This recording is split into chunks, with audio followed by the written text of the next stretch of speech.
গণভোট কি? একটা কথা জনসাধারণ অনেক সময় বুঝতেছে না, যে বলে সামনে তো নির্বাচন 12 তারিখে, ঠিক কিনা? 12 তারিখে নির্বাচন, এখানে হ্যাঁ ভোট আর না ভোট এটা আসলে কি? এই বিষয়টা আমাদের একটু পরিষ্কার করা দরকার। এমনকি বর্তমান অন্তর্বর্তীকালীন সরকারের পক্ষ থেকে বলা হয়েছে যেন মসজিদের ইমামি খতিব যারা আছেন তারাও যেন জনগণকে, জনসাধারণকে বিষয়টা জানিয়ে দেন, বুঝিয়ে দেন, সচেতন করেন। খেয়াল করুন। এখন প্রশ্ন হলো, গণভোটটা কি? গণভোট বা জনমত জরিপ হলো এমন একটি প্রক্রিয়া যেখানে জনগণ নিজেরা সরাসরি কোনো প্রস্তাব, আইন বা রাজনৈতিক বিষয়ে ভোট দেয়। কথা বুঝলেন? জনমত, গণভোটটা কি? গণভোট হলো জনমত জরিপ।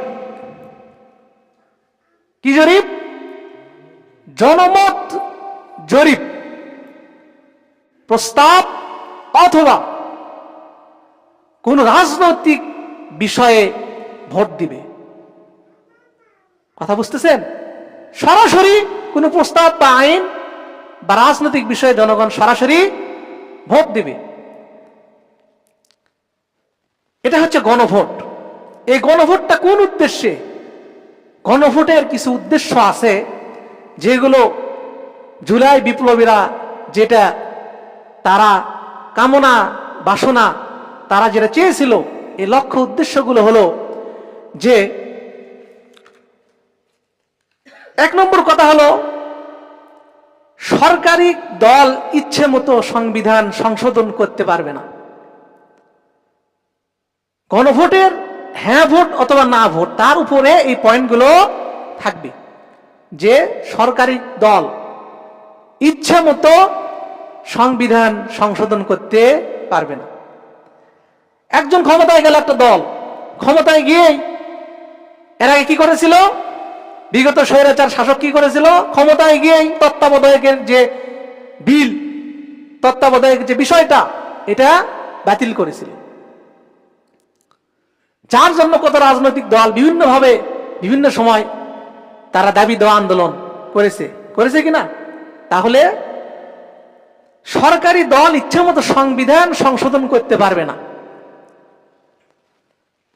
আপনি কি চান কোন দল সরাসরি ইচ্ছা মতো সংবিধান তারা কাটছাট করুক? এটা কি আপনারা চান? যদি না চান তাহলে আপনাকে হ্যাঁ ভোটে আপনাকে টিক দিতে হবে। আরেকটি পয়েন্ট হলো, সংবিধানের গুরুত্বপূর্ণ পরিবর্তনের ক্ষেত্রে গণভোটের বিধান চালু হবে। সংবিধান পরিবর্তন করতে গেলে একটা মতামত গণভোটের মাধ্যমে সেই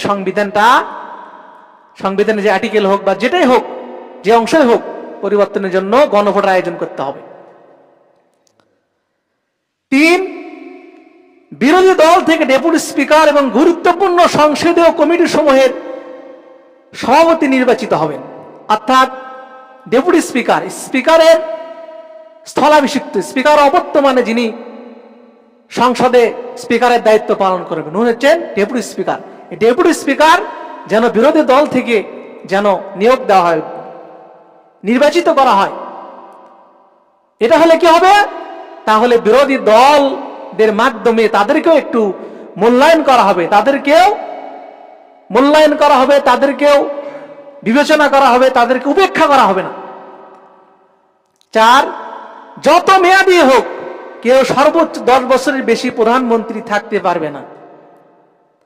আপনি কি চান যে একজন মানুষ 20 বছর প্রধানমন্ত্রী থাক বা 15 বছর 10 বছর প্রধানমন্ত্রী থাকার পরে সাপোজ 12 তারিখে ভোট হয়ে গেল, হওয়ার পরে এমন একজন প্রধানমন্ত্রী আসলে উনি যদি বলে যে 26 সাল চলতেছে, এর সাথে আরো 40 বছর বা 20 বছর সামনে আরো 66 সাল পর্যন্ত আমি প্রধানমন্ত্রী হিসেবে থাকতে চাই, বা সেরকম কথাবার্তা যদি তারা বলে, এটাকে আপনারা মেনে নেবেন?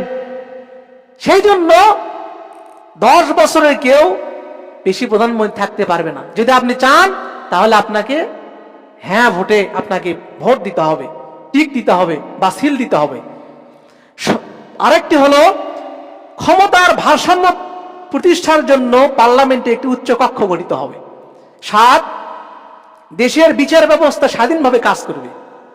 আপনি যদি চান দেশের বিচার ব্যবস্থা স্বাধীনভাবে কাজ করুক, রাজনৈতিক দলের হস্তক্ষেপ কোনো বিচার বিভাগে পড়বে না, বিচার বিভাগ ন্যায় বিচার করবে।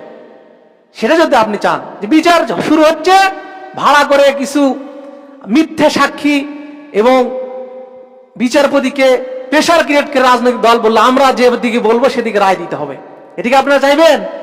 যদি না চান তাহলে আপনাকে আমাকে হ্যাঁ ভোটে টিক দিতে হয় বা সিল দিতে হবে। যদি আপনার মৌলিক অধিকারের সংখ্যা, যেমন ইন্টারনেট সেবা কখনো বন্ধ করা যাবে না। এর আগে স্বৈরাচার শাসক কি করেছিল? ইন্টারনেট অফ করে ছাত্রদের উপরে নির্যাতন, গুলি চালিয়েছিল, ঠিক কিনা? তো ইন্টারনেট আমার আপনার মৌলিক একটি অধিকার। তো সামনের সময়ে আমরা কেউ কি চাইবো যে কোনো সরকার ক্ষমতায় গিয়ে, কোনো প্রধানমন্ত্রী বা কোনো ক্ষমতাধর ব্যক্তি ক্ষমতায় গিয়ে তারা ইন্টারনেট অফ করে দিয়ে আমার আপনার ছেলে মেয়ে ভাই আমাদের সন্তানদেরকে তারা অত্যাচার নির্যাতন করবে বা যে কোনো জায়গায় ইন্টারনেট অফ করে যা ইচ্ছে তাই করবে? এটা কি আপনারা চাইবেন? তাহলে আমাকে আপনাকে হ্যাঁ ভোটে ভোট দিতে হবে। 9, দণ্ডপ্রাপ্ত আসামিকে রাষ্ট্রপতি ইচ্ছা মতো ক্ষমা করতে পারবে না।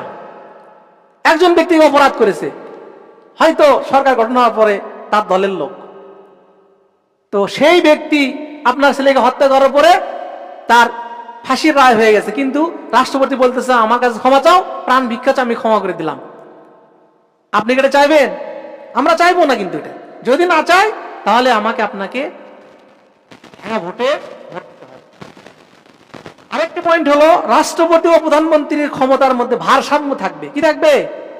রাষ্ট্রপতি এবং প্রধানমন্ত্রীর ক্ষমতার মধ্যে ভারসাম্য থাকতে হবে।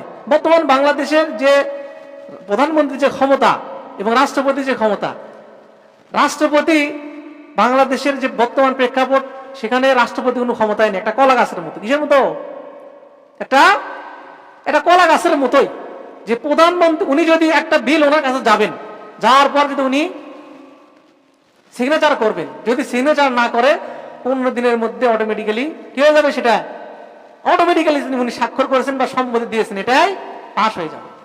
মানে প্রধানমন্ত্রী হচ্ছে চরম ক্ষমতার অধিকারী।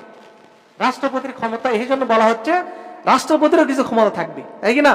রাষ্ট্রপতি এবং প্রধানমন্ত্রী দুজনের ক্ষমতার মধ্যে ভারসাম্য থাকবে। যদি না থাকে তারাই তো স্বৈরাচার হয়, ঠিক কিনা? তারাই স্বৈরাচার হবে। আরেকটি পয়েন্ট হলো রাষ্ট্রভাষা বাংলার মর্যাদার পাশাপাশি অন্যান্য জাতিগোষ্ঠীর ভাষার সাংবিধানিক স্বীকৃতি থাকবে। যেহেতু সমস্ত ভাষা আল্লাহ সৃষ্টি করেছেন। কে সৃষ্টি করেছেন? আল্লাহ সৃষ্টি করেছেন।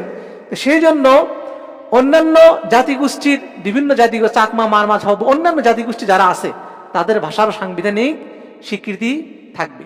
সম্মানিত হাজিরিন, এখন একটু খেয়াল করুন, এই যে পয়েন্টগুলো, এগুলো আমরা যদি হ্যাঁ ভোট দিই তাহলে এই বিষয়গুলো পরবর্তী সরকার যিনি আসবেন সেই সরকার এগুলো বাস্তবায়ন করতে বাধ্য থাকবেন যদি হ্যাঁ ভোট জয়যুক্ত হয়। বুঝতে পারছেন? এই যে পয়েন্টগুলো আলোচনা করা হলো, এগুলো সব কি জাতির জন্য ইতিবাচক কিনা? ইতিবাচক না? অবশ্যই জাতির জন্য ইতিবাচক। সেই জন্য আমরা আমাদের স্বার্থে, আমাদের মৌলিক অধিকারের স্বার্থে কেউ যেন বিগত স্বৈরাচারের মতো ভবিষ্যতে স্বৈরাচার হওয়ার সাহস না পায়,